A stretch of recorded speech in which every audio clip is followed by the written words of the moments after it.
روبرو YouTube channel کے خصوصی پروگرام میں نوید مرزا حاضر خدمت ہے۔ آج کا پروگرام ادب اطفال کے حوالے سے ہے۔ اس وقت ہم روبرو یوٹیوب چینل کی لائبریری کم اسٹوڈیو اور اسٹوڈیو کم لائبریری میں موجود ہیں۔ تو ادب اطفال میں آج ہم بچوں کے لیے ایک کہانی لے کر حاضر ہوئے ہیں۔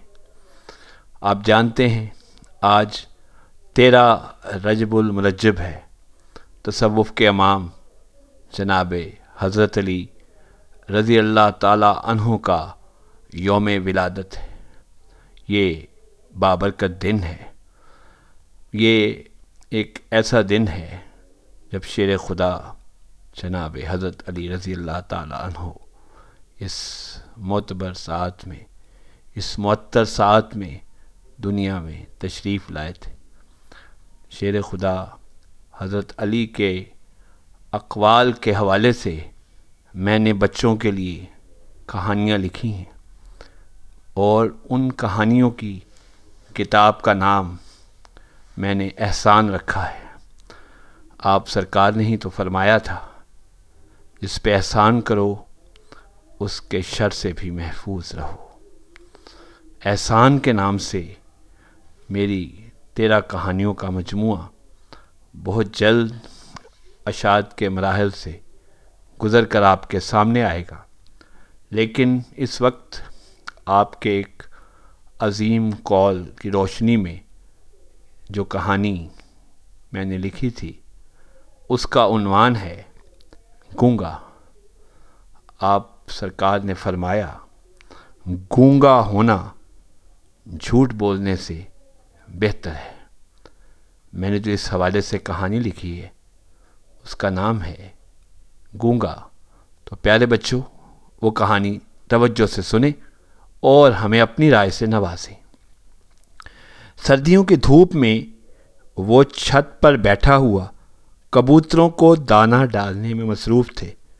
کبوتروں کے ساتھ ساتھ چڑیاں، کوے اور دوسرے کئی پرندے بھی وہاں آتے جاتے رہتے تھے۔ اس کے ان پرندوں کے ساتھ بچپن سے ہی دوستی تھی۔ جی ہاں، وہ پرندوں کا دوست تھا۔ انور 10ویں جماعت کا طالب علم تھا اور پیدائشی طور پر گونگا تھا، لیکن اس میں بہت سی ایسی صلاحیتیں تھیں جس نے اس کی بے زبانی کو بھی زبان عطا کر رکھی تھی۔ وہ 16 برس کی عمر کو پہنچ چکا تھا، لیکن اس کی ذہنی صلاحیتیں کسی 25 برس کے نوجوان سے بھی زیادہ تھیں۔ پچھلے برس سے صبح و شام وہ پرندوں سے اپنی خاموش زبان سے گفتگو کرتا، انہیں دانہ وغیرہ ڈالتا اور پھر اپنی تعلیمی سرگرمیوں میں مصروف رہتا۔ وہ یہ سب کچھ اس کی عادت میں شامل تھا۔ وہ ایک نیک روح تھا، قرآن پاک کی تلاوت بھی کرتا اور نماز پنجگانہ بھی ادا کرتا، اور یہ سب کچھ اس نے اپنے دادا نور محمد کو دیکھ کر شروع کیا تھا۔ نور محمد صاحب ایک نیک طبیعت شخص تھے، جنہوں نے تمام عمر ریلوے میں بحیثیت ڈرائیور ملازمت کی۔ وہ ٹرین کے ڈرائیور تھے اور صوم و صلات کے پابند تھے۔ انہوں نے 40 برس تک اس شعبے میں گزارے۔ نور محمد سچے عاشق رسول تھے۔ ان کا ایک بیٹا اصغر اور 2 بیٹیاں سائمہ اور انیلہ تھیں۔ تینوں بچوں کی شادی ہو چکی تھی اور وہ اپنے اکلوتے بیٹے اصغر کے ساتھ رہتے تھے۔ اصغر کے 3 بچے تھے، جن میں اجمل، انور اور جمیلہ شامل تھے۔ اجمل اور جمیلہ تو نارمل بچے تھے، جبکہ انور پیدائشی گونگا تھا۔ اصغر اور ان کی بیوی سائرہ کو شروع میں تو بیٹے کے گونگا ہونے کا بہت افسوس تھا، لیکن جب انہوں نے انور کی کم عمری میں ہی اس کی بے پناہ صلاحیتوں اور دین کی طرف رغبت کو دیکھا تو وہ اس رغبت کو دیکھ کر اس کی کمی جو ایک اسپیشل بچے میں ہوتی ہے کو بھول گئے تھے۔ انور اسپیشل بچوں کے اسکول میں پڑھ رہا تھا اور وہ اب میٹرک کا امتحان دینے والا تھا۔ انور نہ صرف اپنے والدین کی آنکھ کا تارا تھا بلکہ دادا جان کا پوتا ہی نہیں، دوست بھی تھا۔ دادا جان ایک عرصہ سے پرندوں کو دانہ ڈالتے تھے۔ ان کی دیکھا دیکھی انور کو بھی یہ عادت پڑ چکی تھی اور وہ اب تو پرندوں کا دوست بن چکا تھا۔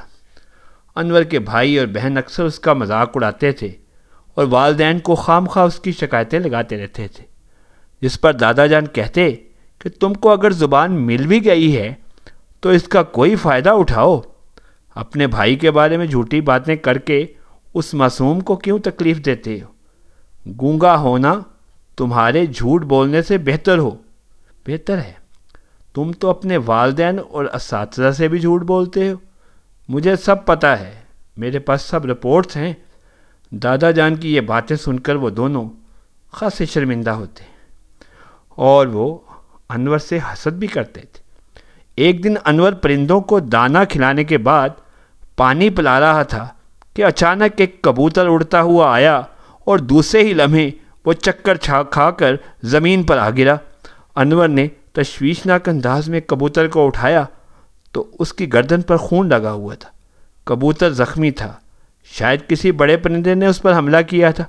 انور نے اس کبوتر کو دیکھا تو اس کی آنکھوں میں آنسو آ گئے، کیونکہ یہ کبوتر کافی عرصہ سے وہاں آ جا رہا تھا اور انور کو اس سے بہت پیار تھا۔ وہ کبوتر لے کر نیچے صحن کی طرف دوڑا اور دادا جان کو اشاروں سے بتایا اور ہاتھ میں پکڑے ہوئے زخمی کبوتر کے بارے میں پوچھا تو اس نے اشاروں میں ہی بتا دیا کہ یہ پرندہ زخمی ہے۔ دادا جان کو بھی پتہ چل گیا تھا۔ انہوں نے بھی تشویشناک لہجے میں اس کی طرف دیکھا اور اپنے سامان میں سے چند ضروری چیزیں نکالیں اور دونوں دادا اور پوتا نے مل کر کبوتر کی مرہم پٹی کی اور اسے دانہ بھی کھلایا۔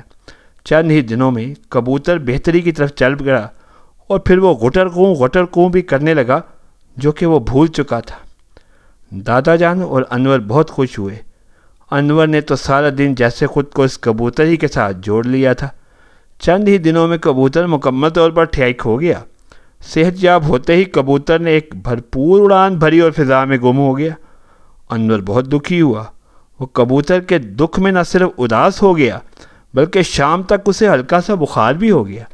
دادا جان نے اسے دیکھا تو اشاروں کی زبان میں اسے سمجھایا اور بولے، ارے بیٹا، تمہیں تو خوش ہونا چاہیے کہ تمہاری دیکھ بھال سے یہ معصوم پرندہ ٹھیک ہو گیا بلکہ بھلا چنگا ہو کے اڑ گیا۔ لیکن انور نے انہیں اشاروں سے سمجھایا کہ کبوتر اس کے پاس رہنا چاہیے، یا کم از کم جیسے وہ پہلے آتا تھا اس طرح نظر تو آتا۔ اسی طرح 3 دن گزر گئے اور انور اسی امید پر چھت پر آتا جاتا کہ شاید کبوتر وہاں موجود ہو۔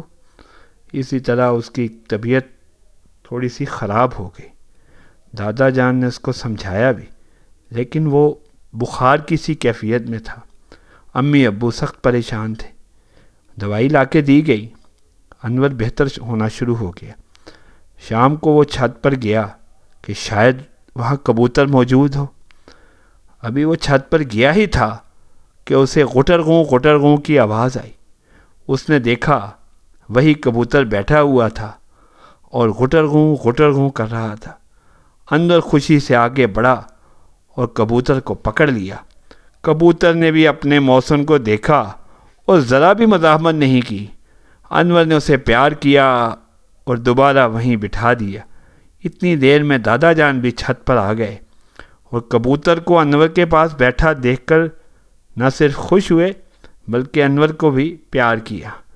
تھوڑی دیر کے بعد کبوتر تو فضا میں اڑ گیا، لیکن انور خوش تھا۔ اگلے دن وہ کبوتر پھر آ گیا اور اس طرح کبوتر اور انور کی دوستی پکی ہو گئی۔